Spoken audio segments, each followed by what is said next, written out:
Part 1. Jack is on his way to Margaret's house party. He is phoning her for directions. First, you'll have some time to look at questions 1 to 5.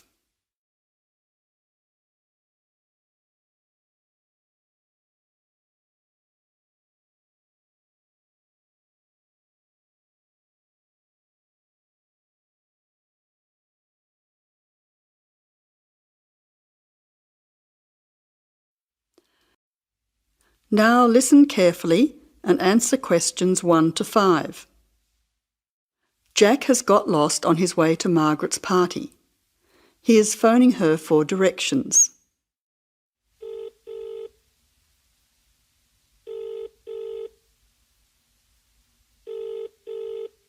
Hello, is that Margaret? Yes, who's speaking?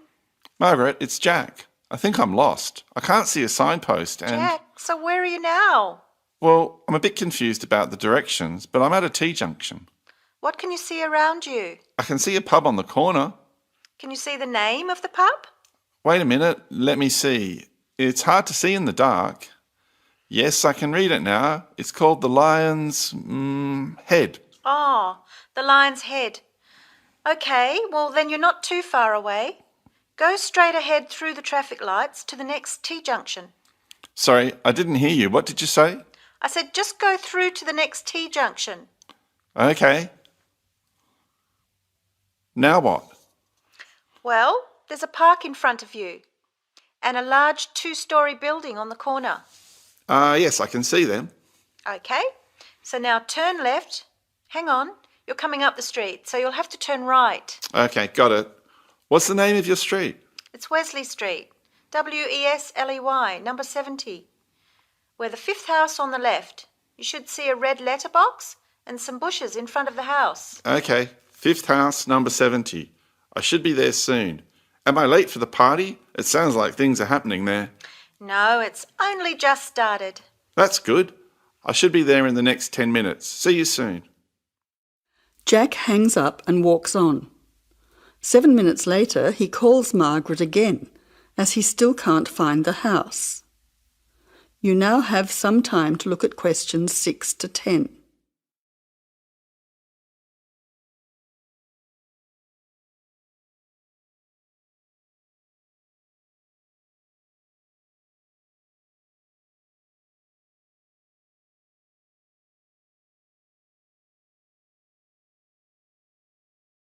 As you listen, answer questions 6 to 10.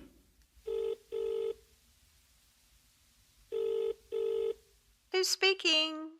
Hi, Margaret. It's Jack again. Sorry to bother you. Listen, would you mind doing me a favour? Of course, what? Could you tell Mike I have got his camera? I've tried to send him a text message, but it's not going through. Oh, he's not here yet. Oh dear, he said he'd be there early. He might be lost too. Okay, I'll call him. What's his number? 0482 56 3379. Oh, so that's 0485. No, 0482 56 3379. Okay, I'll call him right away. But where are you now? Well, I'm in your street, but I still can't find your house. I can't see the numbers very clearly, or a red letterbox. It's pretty dark. I thought you said it was easy to find. Oh, okay, wait there. I'll come outside and get you. All right then, and don't worry about calling Mike. I'll try to call him now. Hang on, there's someone coming down the street. It looks like Mike. Oh, and I can see the letterbox now. It was hidden behind a bush. See you soon.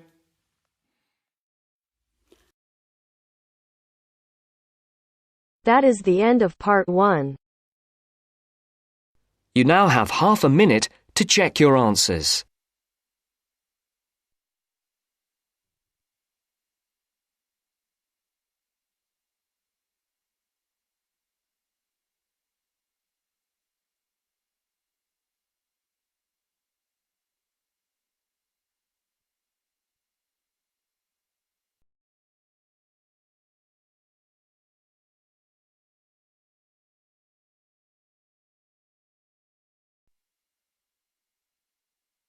Now turns to Part 2.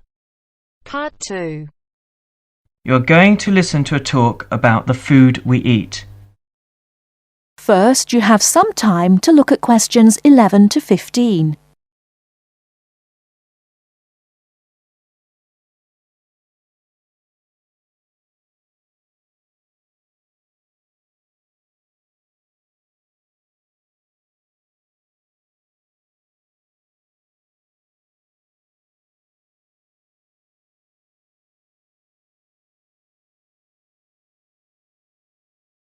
Now, listen carefully and answer questions 11 to 15.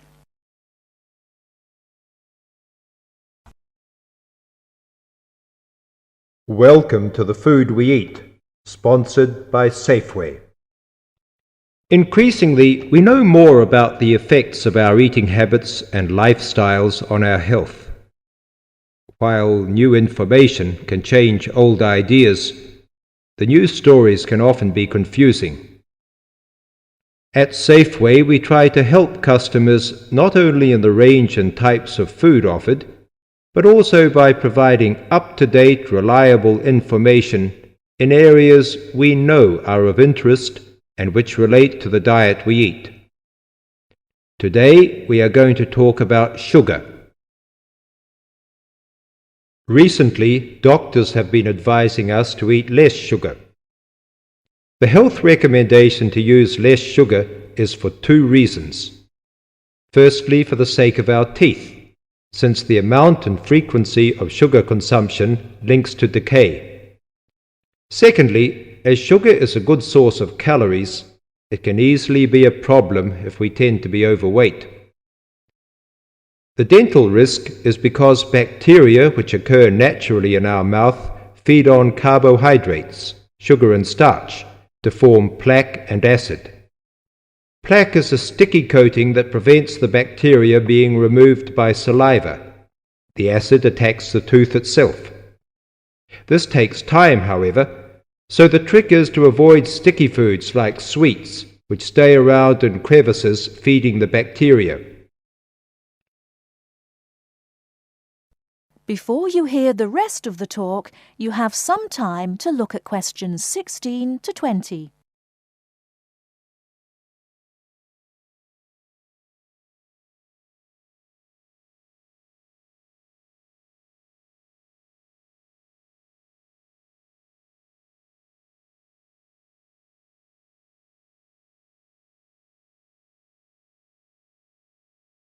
Now listen and answer questions 16 to 20. Regular brushing, preferably with a fluoride toothpaste, helps remove particles and resist acid. The worst thing you can do is nibble sweet things between meals. It puts your teeth under constant attack. A sweet tooth develops gradually, and you might be surprised at how you can steadily unlearn the taste, taking in fewer calories and saving your teeth. Here's some ways. A. Gradually cut down the sugar in tea and coffee till you can stop altogether or switch to sweeteners. B. Choose snacks with a lower sugar content. Fresh fruit, raw vegetables, crackers, milk or low-fat natural yogurt. Remember, some fruits like raisins have lots of sugar. C. Look for reduced sugar alternatives. There are more and more around, from diet drinks to yogurts, even jams and sauces. D. Try gradually to cut back on the sugar you use in cooking, especially in baking. That is the end of part 2. You now have half a minute to check your answers.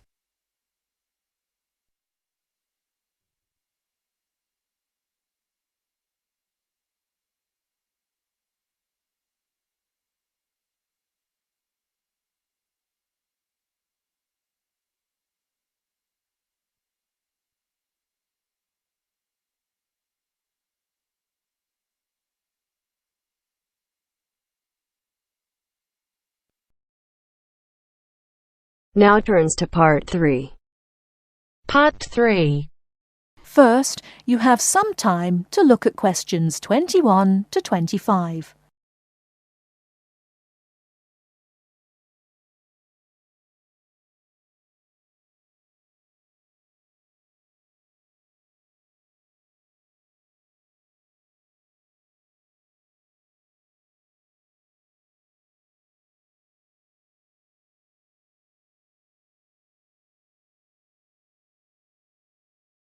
Now listen carefully and answer questions 21 to 25.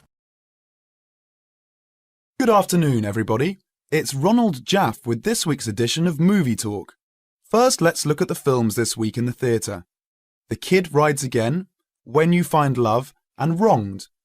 The last of the three, Wronged, is definitely the best. In fact, one of the best films in a long time, with Henry Michelson and Joanne Seymour. It is about a man who gets a life sentence for a murder he did not commit.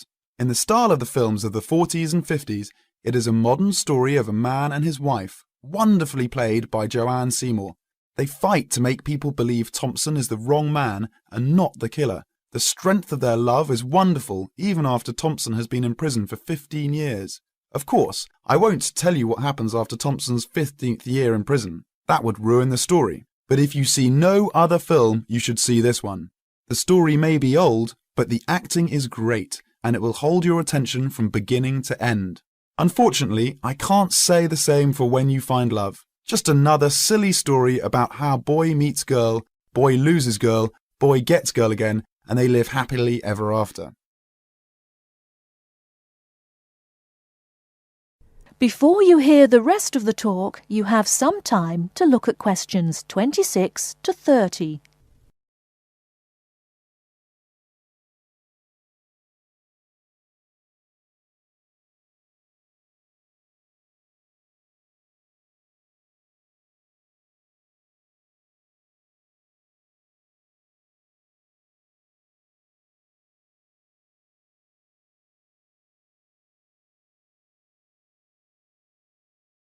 Now listen and answer questions 26 to 30.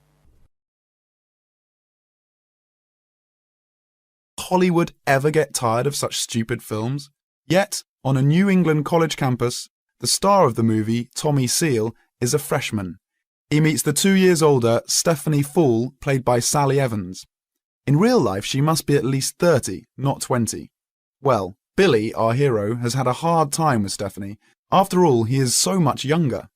But they fall in love in about a minute, as long as it takes to take a picture with a Polaroid, and they are both so happy, in true paradise, until Buck, the star football player, played by Ronco Starr, the only good acting in the film, steals Stephanie away from the poor Billy. He is, after all, a senior and football star, and the rest of the film is about, naturally, how Billy gets Stephanie back, making her remember their love. He shows her that he, not Buck, is the man for her. Well, if you can stand a stupid story and bad acting, then take your 8-year-old child to see When You Find Love. Anyone older will leave the theatre before the movie ends. And finally, The Kid Rides Again, a western about a young cowboy, Kit Barnes, who stops the bad guys, the robbers, the killers, and plain old bullies and helps the good guys. Kit is fast with a gun and never once in this cowboy. Kit is the cowboy who never stays in one place for a very long time, who leads a lonely but very free life. Nothing new on the storyline, but a good classic-style western with good acting. Peter Sells as Kit catches just the right mood. He's an excellent and natural cowboy. There are beautiful scenes of the open country in the West and enough action to hold your interest. A good cowboy film for those who, like me, always enjoy seeing the Old West. And now, before we go on with the news from Hollywood, a word from our sponsor.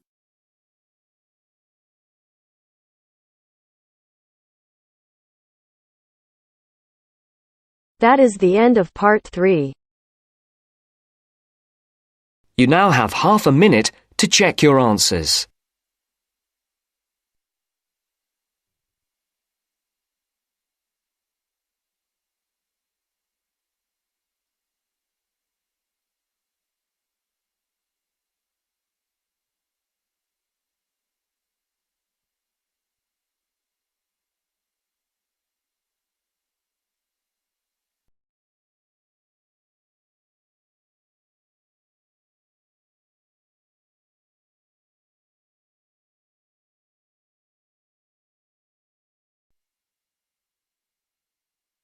Now turns to part 4.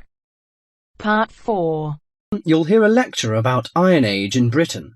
First, you have some time to look at questions 31 to 40.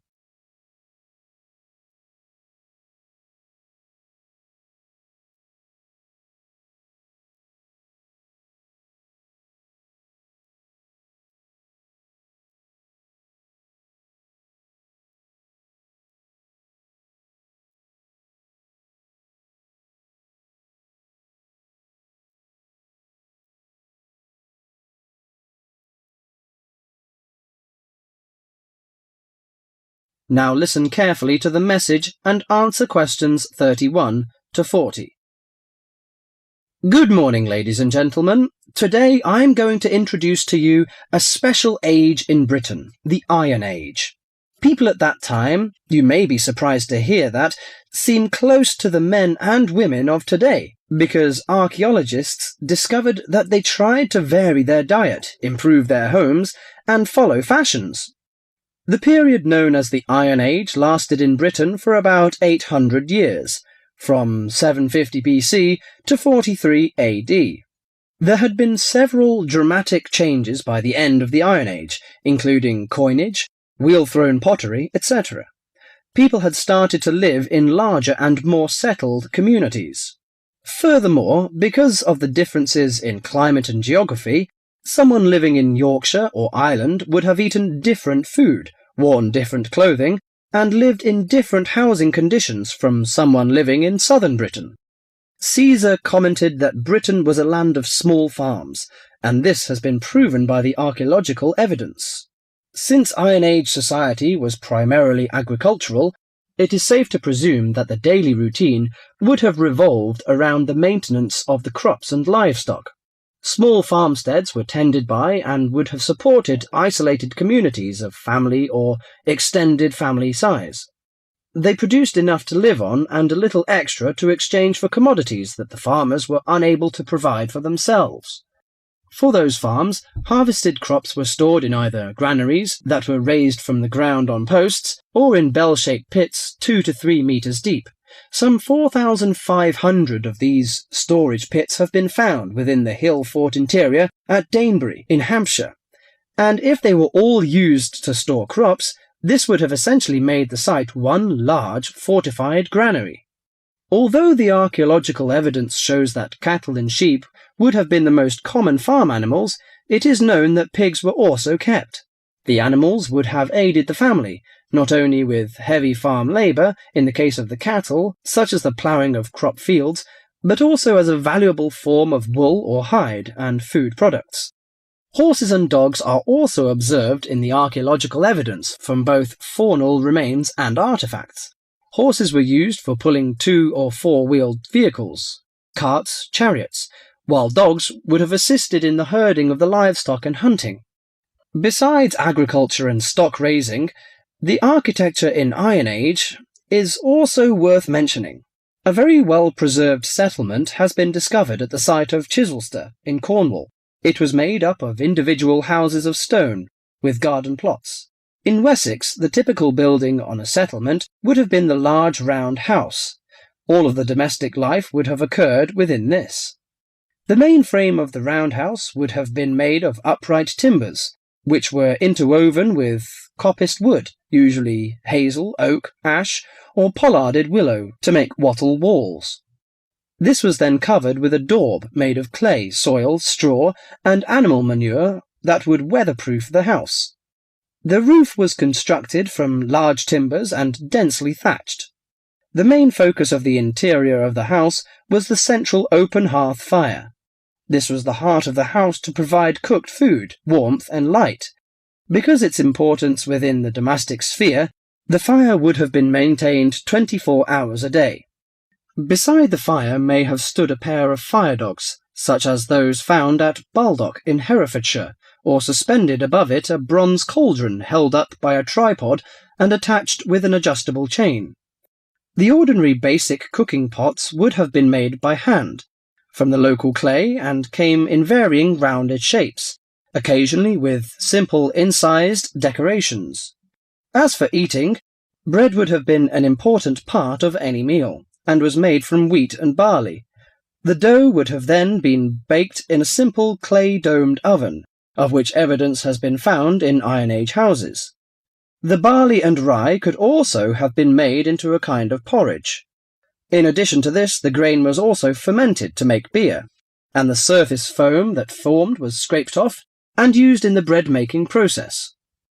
The interior of the house was an ideal place for the drying and preservation of food. Smoke and heat from the constant fire would have smoked meat and fish, and would have dried herbs and other plants perfectly. Salt was another means of preserving meat for the cold winter months, but this was a commodity that could not be made at a typical settlement. Well, you can see that Iron Age people lived a decent life, didn't they? I'm going to introduce their culture and leisure time next time. Thank you. That is the end of part 4. You now have half a minute to check your answers.